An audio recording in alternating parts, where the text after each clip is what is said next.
Today on the India Growth Mission Council, we're going to be talking about the issue of employment and how policymakers in some states want to resort to quotas and reservation of seats for those who are from the state. That means domiciles even in the private sector.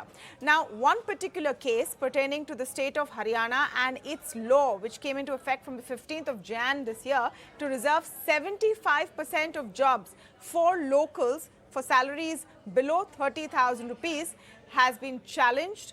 The Supreme Court lifted the stay that the Haryana High Court, the Punjab and Haryana High Court had put in place, and it will go now back to the High Court. Now, even as that legal process goes on, it's important to know that Haryana is not the only state who has attempted this or is contemplating this. Before this, the states of Andhra Pradesh, Madhya Pradesh, Jharkhand, for example, have this law in place or want to put this law in place one way or the other.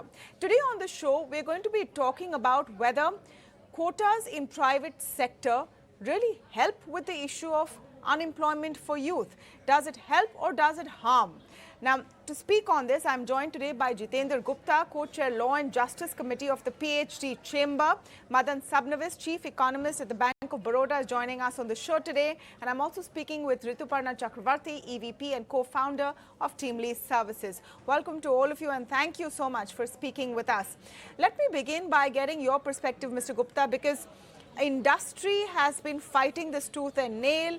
You went to the High Court earlier fighting against this, and now you will be back in the High Court, where the High Court has actually been asked to look at this case on merit and in greater detail. Can you explain to us why this should be an issue if, as the Haryana government says, they have very easy rules on this? The cutoff is for those being employed below 30,000. If you can't find those people, you can employ from outside. They have given exemptions for IT industry and startups for 2 years. So they're doing their bit. Can you explain to us why you think this is an issue for industry?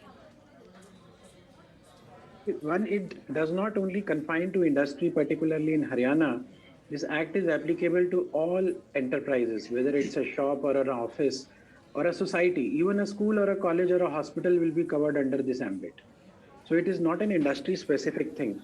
Second is the larger issue is of the constitutionality.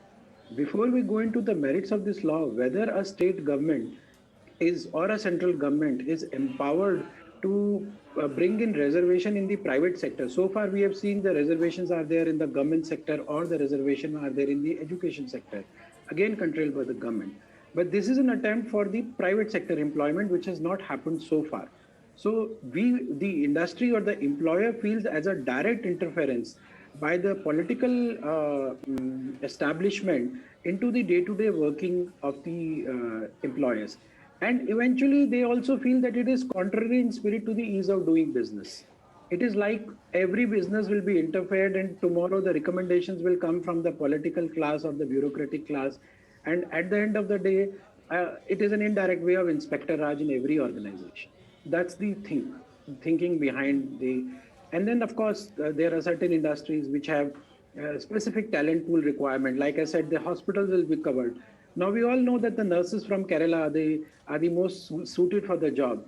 Now, tomorrow, if I'm running a hospital and I have to employ nurses, then I'll have to first find out nurses within the state of Haryana who are domiciled here, and if I'm not, then I may go for exemption. So it will be a cumbersome process. It's not a seamless thing that as it goes in today. That's my preliminary thought about this. Okay, now, Madan Sabnavis, it's very easy to just look at this simply as these are lollipops being handed out by political parties before elections. It's, to woo voters, etc. But behind this is a really serious issue of lack of employment and lack of stable employment that the youth of the country want. So if I just look at the latest CMIE data coming in for the month of January, employment shrunk by 3.3 million and the employment rate dropped to 37.2%. Labor force participation has also dropped. So there is little doubt that this is a big issue. Why do you think governments want to resort to quotas once again to try and find a solution for this? So actually, Tamanna, if we're looking at this issue of employment, I think it has to be looked at the national level. So it is true that the government of India, through its budget, is not able to generate employment. It has to come from the private sector. Now, when we're talking of the private sector, now where exactly it's being generated will depend upon where the business lies. Okay, if I have an opportunity in a particular state, that's where I'm going to employ. That's where I'm going to set up my unit, and I'm going to employ the right people for a particular kind of job. So, to my mind, any kind of interference which comes in the private sector in the form of reservations would actually hinder the private sector activity, and ideally it should not be the case. Because we already have a case of saying that, for example, today if you are located here in Mumbai, wherever any enterprise whichever has the office, at the lowest level, I think that the hiring has to take place from the locality. We're not just saying that a person has to be from Mumbai. For example, if I stay in a location of Andheri and my office is in Andheri, the local people only will have to come and they will be the ones who will be doing the housekeeping kind of jobs. So the menial jobs have actually already been reserved. I think there are certain municipal rules which ensure such things happen. Now, when you're saying 30,000 rupees, to my mind, is actually closer to a white collar kind of job, and you're actually coming in the way in terms of getting the right kind of talent. And as was said earlier, doing this retrospectively will create a lot of confusion. It'll create a lot of disruption for private enterprise, and there may be a big incentive today not to actually do business in certain states where you have these kind of regulations. And the second point is that whatever we do cannot be done retrospectively. If at all you're going to do such a thing, which I don't think is the right thing, but it should be done only prospectively.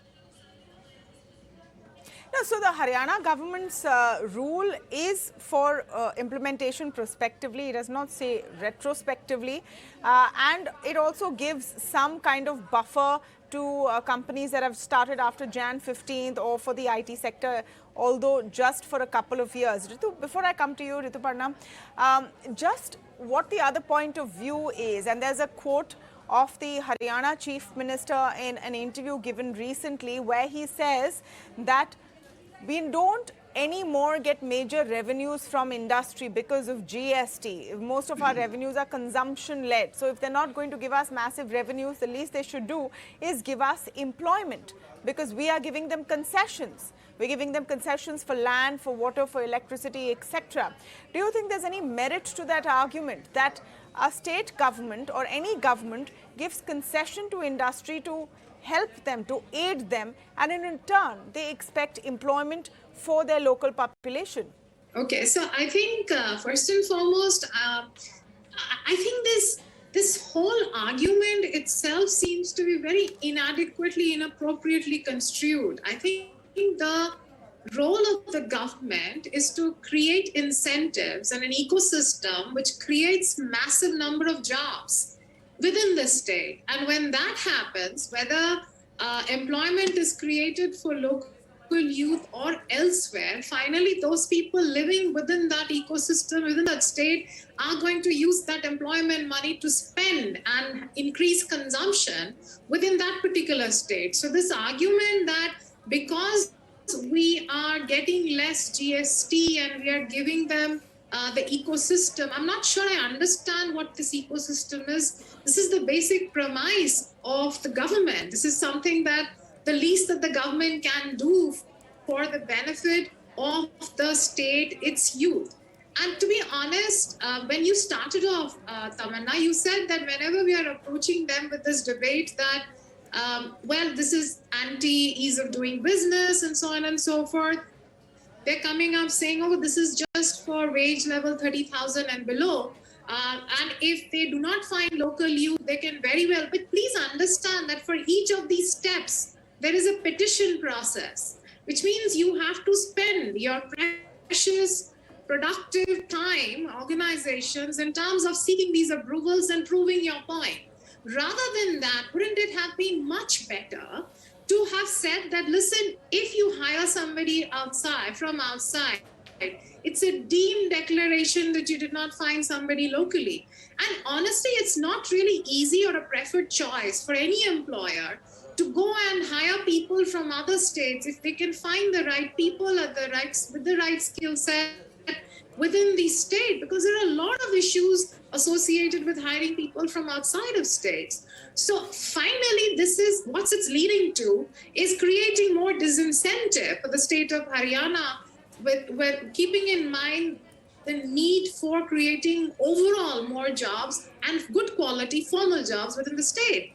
And hence it is actually going against the very youth that it is trying to protect, because these incentives will affect employers in such a way that they will be prompted to move to other states or other destinations, which means all jobs will go away. And that is definitely not a healthy or a preferred situation. And this seems like a extremely knee-jerk reaction to the challenges faced by during the pandemic.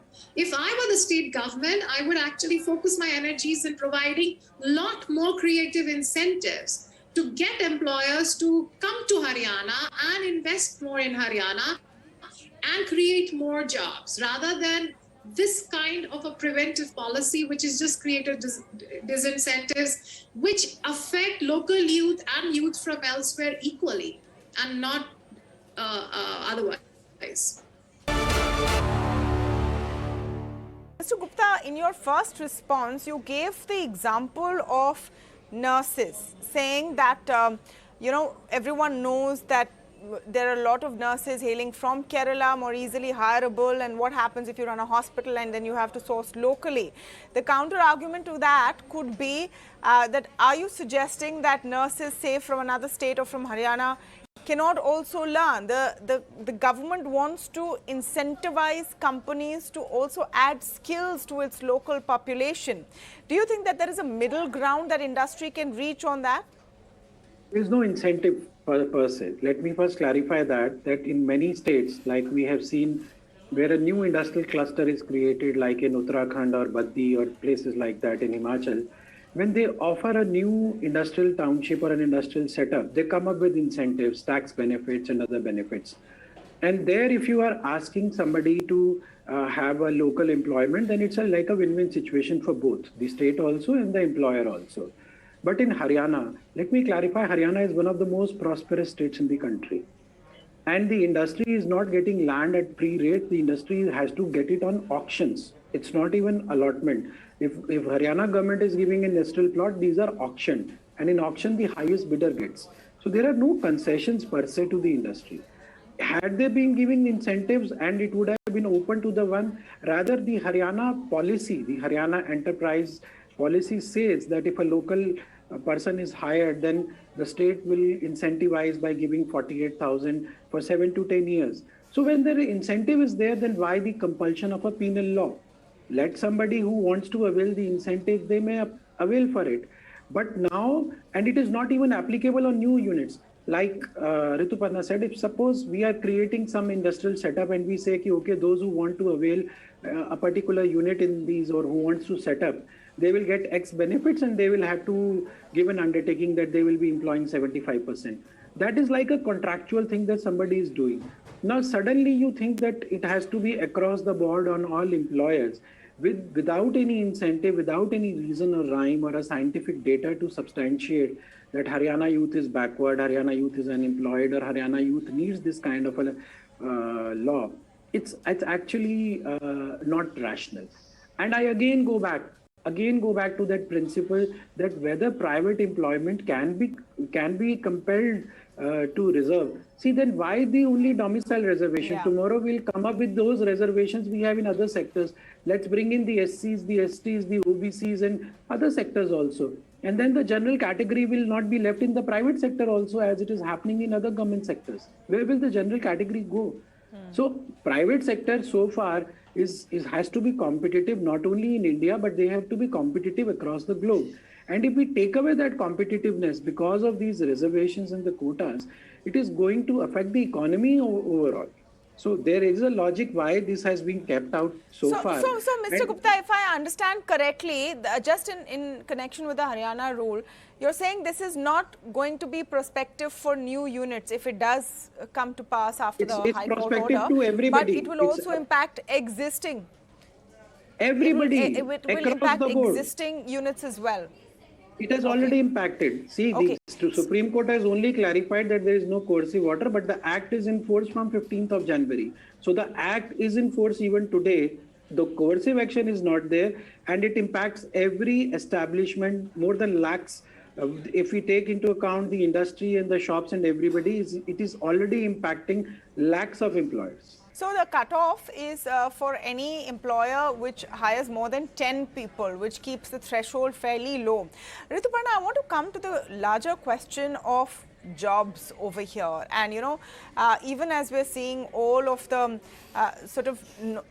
comments coming in through electioneering and this election polls going on in 5 states right now, jobs is a huge issue. And then there is a vast number of young Indians who feel they just don't have the opportunity. How can their concerns be addressed? How can they be given a platform where they can compete with other people from different states who may have had a better grounding in that particular skill set? That really is the grouse, isn't it? You raise the most critical issue. Gone are the days where our youth could be misled into believing that through reservations, they are going to get themselves a job. It's very clear to even them that for them to land a job, the net sum of jobs in the country needs to increase, and net sum of quality jobs need to increase. And hence, if it is an election agenda, it would augur well, honestly, for governments to actually focus on the grassroots problems which are ailing job creation locally in certain states. For example, you brought up the point on nurses and the lack of availability of the skill set in the state of Haryana for this profile. And like Haryana, many such states have underinvested in a critical skill like nursing, right? Now, I actually am surprised that why is that not the responsibility of the government? Why is the government not owning up to actually creating these basic infrastructure around having education, which is linked to livelihood, around having skilling and upgradation program, which actually improves the chances and odds of our kids who are graduates but have subsistence level of income, because their graduation has no linkage to their opportunity, to their ability to get themselves a job. Why would governments not focus on these initiatives? Why not create center of excellence which improves digital skills all over it? You just saw the NASSCOM report, which actually talks about how India is at that particular crossroad where the kind of demand and the volume of jobs India can create can outnumber all the rest of the world's demand altogether. And even some upskilling programs are not sufficient. So when the government starts making those investments, I think that's when you start showing intent, and that's when our youth are going to read them as proactive steps towards actually government coming in towards securing their future. Reservations do not secure future when the number of jobs itself is limited. It's not going to help anyone in the long run.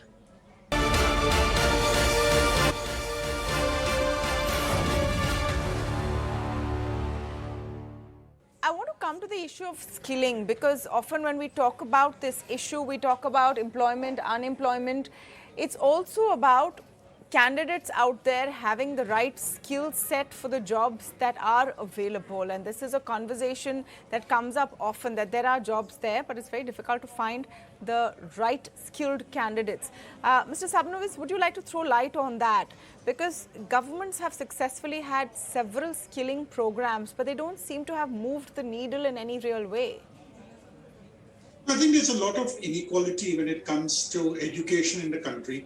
And we should remember that at the end of the day, you need to have a certain kind of an education to get into a certain kind of an organization.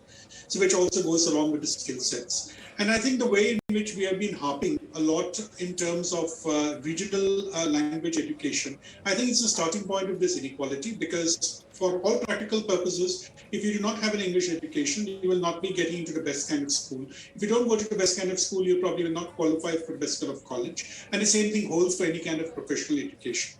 So I think that's the major problem which is there. There is a case of surplus students, there's a case of limited amount of seats, a limited amount of wealth which is there. So I think this goes back to saying that there is certain level of inequality which is there in terms of income, which gets manifested in terms of what kind of an education we can give our own children. And that is something which finally gets reflected in terms of the ultimate skills which people have, which tend to be concentrated with people who are better off. And they're the ones who would ultimately end up getting the jobs. So today what we're talking of is a case of saying that it is at the lower income level where there will be these kind of issues of saying that I want to have reservations. So I think that's why the threshold has been kept at 30,000. Though I still believe 30,000 is still a fairly high amount. There are lots of people we find these, what you call your Uber taxi people or your Zomato delivery boys a much lower amount. And there are lots of educated people who are doing these kind of jobs. So definitely it is a case of underinvestment. And it probably helps society itself, because if I have too many people who are going into IIMs, everybody is a management graduate, I don't have enough jobs coming up because the economy is not growing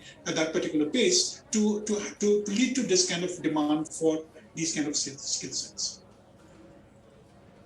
You know, recently we had this report about how thousands and thousands of applicants lined up for jobs in the railways, and in fact it broke out into, you know, protests and then violence because they wanted to apply for jobs where the qualification was 10th grade. And, you know, even those who are much more educated were applying for it. So coming back to you, Mr. Gupta, on the skills part of it, you will agree that there is an issue nationwide, that there is a problem, that you have a lot of people with qualifications, but you have relatively fewer jobs. What do you think industry needs to create more jobs? Because that at the end of the day is the solution, isn't it? I think that's the real thing, what you were saying, Tamanna, that instead of having a law, if the state governments start in a collaborative manner with the industry and the other stakeholders, the other NGOs, where they come up with the idea of developing a skill development centers in the various skills that the youth of a particular state would need. I mean, Haryana has a lot of industries. If the Haryana government would say that, okay, let's partner and we have ITIs which normally have very limited skills to impart. If they align the big corporates from the state of Haryana, or maybe the central government and state government could come up with a scheme where the CSR funds could be spent, the corporates may be allowed to spend the CSR funds on the skill development of a particular state. Then in case if we are able to create world-class infrastructure or skill development centers, which could also meet the need of the prospective employers, and at the same time incentivize if they are able to employ the local people, we don't need a law. And you know, please appreciate, Haryana is a particular geography. It is bordered with most number of states. It is bordered with UP, it is bordered with Delhi, it is bordered with Punjab and Himachal, and also Rajasthan. Now, a particular district may be closer to a district in another state than the rest of the Haryana.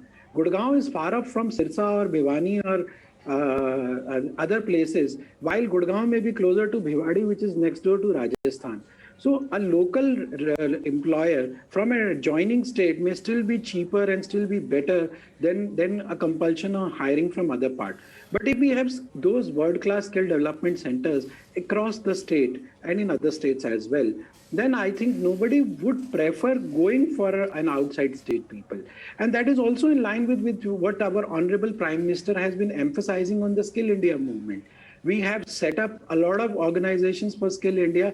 It's just that we need to put that into practice, have those alliances with the right side of people, the industry, the NGOs, like Rotary and other places, and even the local RWS or a hospital. Like if we need a skill development, we saw that in COVID time that we were not getting quality healthcare workers. Some people needed to set up attendants at the home. We did not have that manpower. So if we can, depending upon the need and the requirement and the strength of a geography, we can have skill development centers for hospitality or for medical or for engineering or those sectors.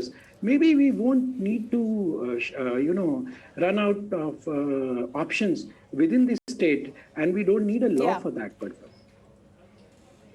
So, otherwise, the risk is one more point. Otherwise, the risk is, I'm sorry to interrupt. The risk is if every state tomorrow, for a political reason or otherwise, comes up with this law, we are seeing but a they're already situation planning it.